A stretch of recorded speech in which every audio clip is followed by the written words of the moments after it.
할렐루야. 10월 20일 목요일 새벽입니다. 아침에 주의 인자하심을 찬양 올려드리겠습니다.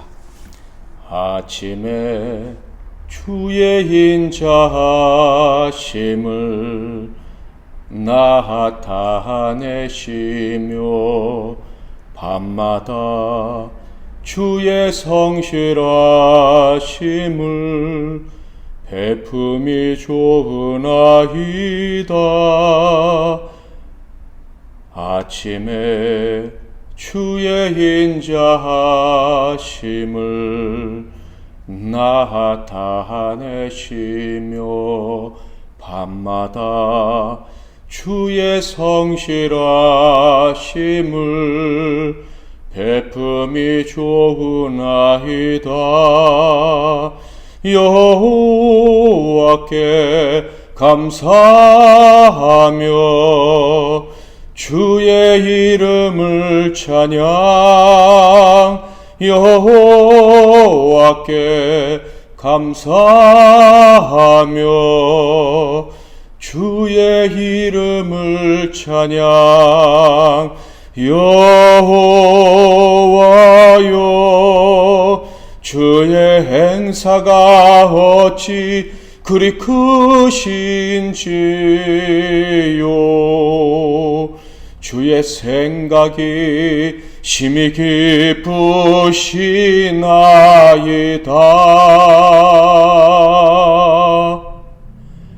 아침에 주의 인자하심을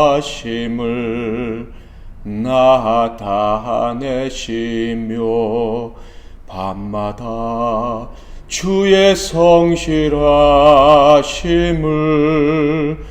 베품이 좋으나이다.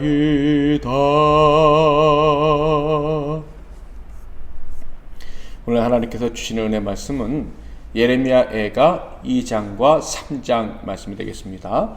구약성경 예레미야애가 2장과 3장 말씀 중에서 3장 19절부터 26절까지 봉독해 드리겠습니다. 내 고초와 재난 곧 쑥과 담즙을 기억하소서. 내 마음이 그것을 기억하고 내가 낙심이 되오나 이것을 내가 내 마음에 담아 두었더니 그것이 오히려 나의 소망이 되었사옴은 여호와의 인자와 긍휼이 무궁하심으로 우리가 진멸되지 아니함이니이다. 이것들이 아침마다 새로우니 주의 성실하심이 크시도소이다. 내 심령에 이르기를 여호와는 나의 기업이시니 그러므로 내가 그를 바라리라 하도다. 기다리는 자에게나 구하는 영혼들에게 여호와는 선하시도다. 사람이 여호와의 구원을 바라고 잠잠히 기다림이 좋도다. 아멘. 오늘은 하나님의 무궁하심 이란 제목으로 하나님 말씀을 상고하겠습니다.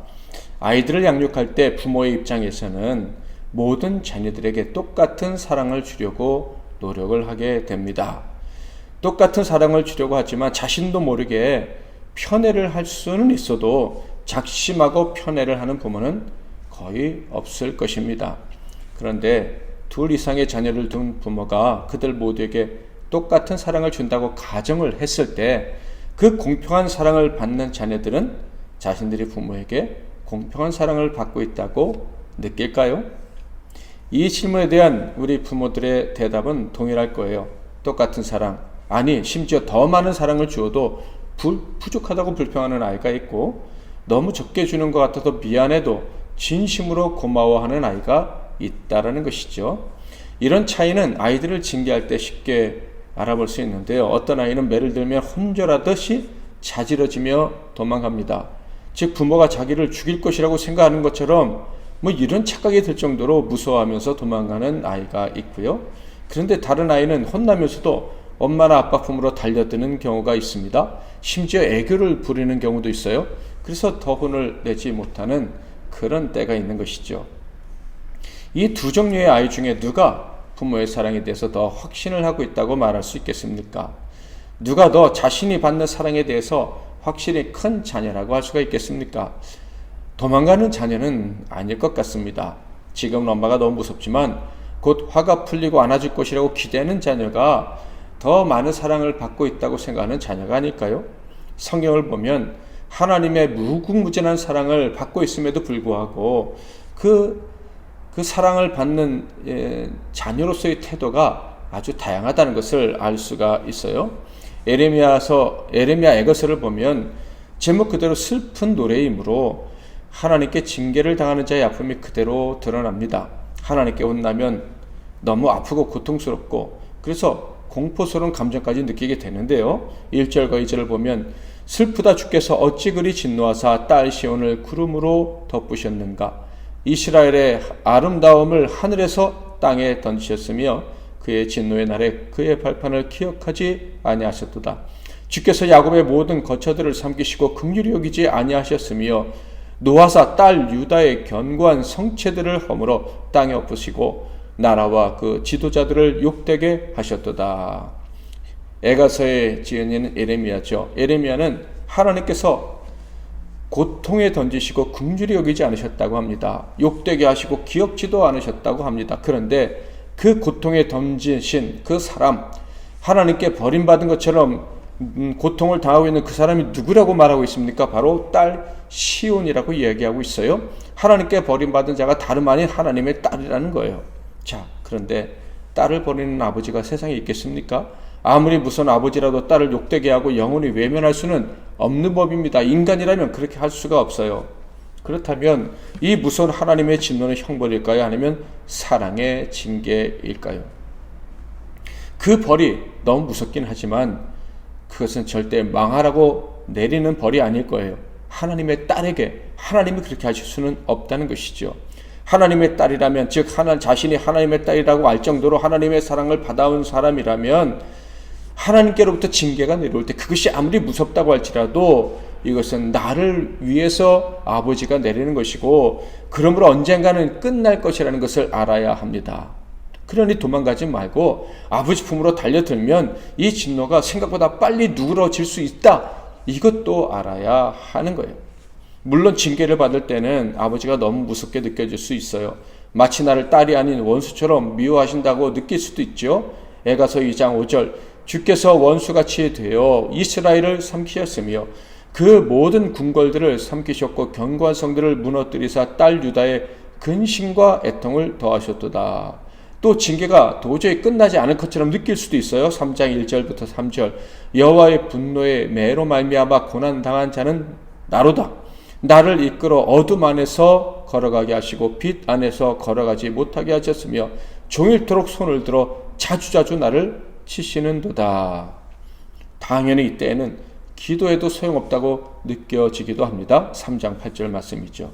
그러나 딸이라면 절대로 아버지가 나를 원수로 대하신다는 사실을 인정할 수도 없고 인정해서는 안 되는 것입니다. 그래서 예레미야 선지자는 이렇게 질문했던 거예요. 2장 20절 여호와여 보시옵소서 주께서 누구에게 이같이 행하셨는지요. 여인들이 어찌 자기 열매 곧 그들이 낳은 아이들을 먹어오며 제사장들과 선지자들이 어찌 주의 성소에서 죽임을 당하오리까. 예레미야 질문의 핵심이 무엇입니까? 어떻게 아버지가 딸에게 이렇게 무서운 징계를 내리실 수 있으시냐라는 거예요. 어떻게 이렇게 무섭게 진노하실 수 있으시냐는 거예요. 사랑하시면서 왜 절대 용서하지 않으실 것처럼 무섭게 벌을 내리시느냐라는 거예요. 물론 이 질문에 대한 답은 하나님께로부터 바로 받지 못했지만 예레미야는 이때 어떻게 행동을 해야 하는지는 알고 있었습니다. 왜냐하면 그는 이미 아버지의 큰 사랑을 받았기 때문입니다. 아버지의 사랑을 너무 많이 받았을 뿐만 아니라 아버지께서 화를 내실 때에는 어떻게 사랑하는 아들이여 딸이라면 어떻게 행동해야 되는지를 알고 있었기 때문입니다. 어떻게 행동해야 아버지의 마음이 풀리고 다시 은총이 내려오는지를 알고 있었기 때문입니다. 그래서 예레미야는 이 무서운 징계의 날에 하나님이 원하시는 행동을 하죠. 자, 어떻게 행동했는지를 알아보기 전에 먼저 그의 상황에 대해서 좀 더 자세히 살펴보면 3장 19절 20절 내 고초와 재난 곧 쑥과 담즙을 기억하소서 내 마음이 그것을 기억하고 내가 낙심이 되오나. 완전히 기가 막힌 고통 속에 있다는 얘기죠. 자, 그런데도 이 당한 무서운 상황 속에서도 고통스러운 상황 속에서도 그는 소망이 있다는 말을 합니다. 3장 21절 이것을 내가 내 마음에 담아두었더니 그것이 오히려 나의 소망이 되었사옴은, 도대체 이 무서운 징계의 시간에 그의 마음에 소망이 있었던 이유가 무엇입니까? 3장 22절 23절 여호와의 인자와 긍휼이 무궁하심으로 우리가 진멸되지 아니함이니이다. 이것들이 아침마다 새로우니 주의 성실하심이 크시도소이다. 그는요, 하나님은 영원히 분노하시는 분이 아니라는 것을 알았기 때문에 소망을 품었던 것입니다. 아버지께서, 하나님께서 영원히 보여주시는 것은 인자와 긍휼이지 자녀를 향한 분노와 징계가 아니라는 것을 그는 알고 있었던 거예요. 하나님은 영원히 매일 분노하시는 분이 아니라 매일 그리고 영원토록 인자와 긍휼을 베풀어 주시기를 원하시는 분임을 그는 알았던 거예요. 그래서 무서운 징계를 받을 수는 있지만 절대 진멸되는 일은 없다는 사실을 알았던 것입니다. 그러므로 징계를 받을 때 아들과 딸이 해야 될 일을 그는 행한 거예요. 3장 24절부터 26절 내 심령에 이르기를 여호와는 나의 기업이시니 그러므로 내가 그를 바라리라 하도다. 기다리는 자들에게나 구하는 영혼들에게 여호와는 선하시도다. 사람이 여호와의 구원을 바라고 잠잠히 기다림이 좋도다. 징계가 임했을 때 그것이 아무리 무섭더라도 하나님과 그분의 사랑을 받았다면, 그분의 사랑을 안다면, 하나님이 내 아버지시라는 것을 안다면 그분을 기쁘시게 하는 일을 택해야 한다는 거예요. 곧 아버지께서 마음을 풀어주실 줄 믿고 그분의 품 안으로 달려가는 것이죠. 용서해 주시고 회복시켜 주실 줄 믿고 나아가는 것입니다. 반드시 용서해 주시고 회복시켜 주실 것을 믿고 기다립니다 하면서 아버지 품으로 들어가는 것이죠. 3장 40절 41절 우리가 스스로 우리의 행위들을 조사하고 여호와께로 돌아가자. 우리의 마음과 손을 아울러 하늘에 계신 하나님께 들자. 그러면 반드시 용서받는 날, 회복의 날을 주실 것입니다. 57절 58절 내가 주께 아랫날에 주께서 내게 가까이하여 이르시되 두려워하지 말라 하셨나이다.